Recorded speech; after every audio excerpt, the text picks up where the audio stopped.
The Indiana Fever, fresh off their best season in nearly a decade, are at a pivotal moment in their resurgence. After finishing the 2024 WNBA season with a 20-20 record and clinching their first playoff berth since 2016, the Fever are positioned to become a consistent contender. Though their postseason run ended in the first round against the more experienced Connecticut Sun, optimism around the franchise is soaring, thanks to young stars like Caitlin Clark and Aliyah of Boston. With this newfound momentum, the Fever have an opportunity to make key offseason moves that could push them closer to championship contention in 2025. Here are 4 steps the Fever should take to build on their success and continue their upward trajectory. 1.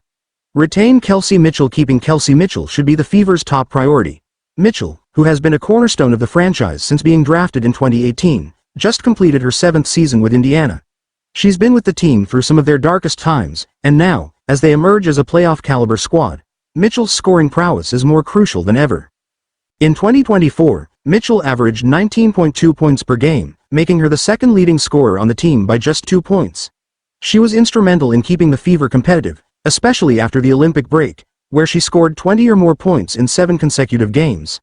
Mitchell has been a reliable offensive threat and has become a vital leader for the team. However, Mitchell's contract expired at the end of the 2024 season, making her an unrestricted free agent.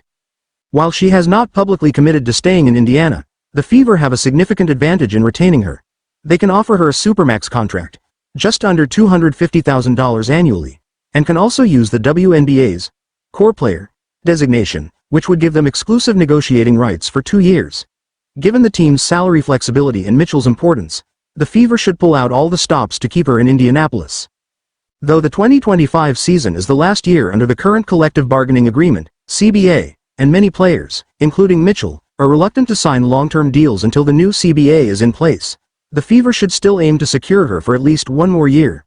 Re-signing Mitchell would ensure that Indiana continues to boast one of the league's most dynamic backcourts with Mitchell and Clark. One of Indiana's biggest challenges in 2024 was finding consistent production from the power forward position.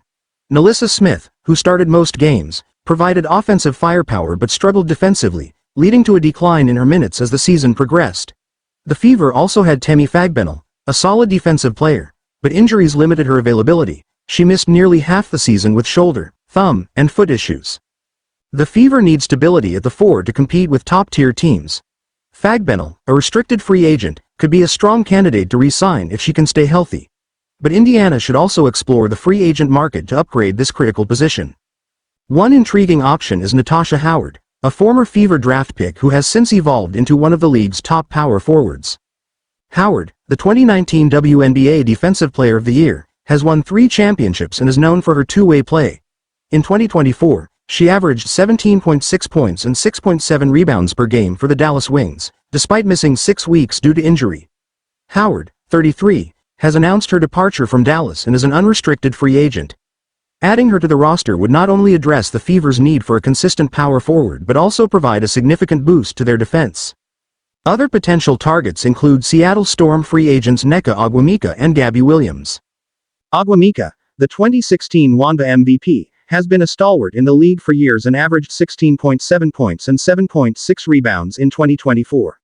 However, she has spent her entire career on the West Coast, making her signing less likely. Williams, meanwhile, returned from international play in 2024 to help France win silver at the Olympics. She averaged 10.3 points in 12 games for Seattle but may opt to stay overseas due to lucrative contracts outside the WNBA. Sato Sabally, another Dallas star, could be a dream acquisition for Indiana, but she is expected to be cored by the Wings, limiting her availability in free agency. One of Indiana's Achilles' heels in 2024 was their lack of depth. The Fever frequently relied on their starters to play 35 or more minutes per game, which led to fatigue and exposed the team when starters got into foul trouble. Their reliance on a short rotation became especially problematic in the playoffs, when they had to use challenges to overturn fouls simply because they couldn't afford to lose key players. To compete at a higher level, Indiana needs more reliable bench players. Erica Wheeler, who had the highest salary in the league in 2023, could be re-signed to a more affordable contract to provide veteran leadership and backup at both guard positions. Wheeler has been a key locker room presence and a steady performer. Other potential bench additions could include Odyssey Sims, who averaged 17.2 points per game on a hardship contract with Dallas and then 10.8 points with the LA Sparks. Forward Monique Billings, Another player who thrived on a hardship contract could also be an option after averaging 8.8 points in 24 games with the Wings and Mercury. Brianna Turner, a versatile forward who had a down year with Chicago but previously started for the Phoenix Mercury, could provide depth in the frontcourt.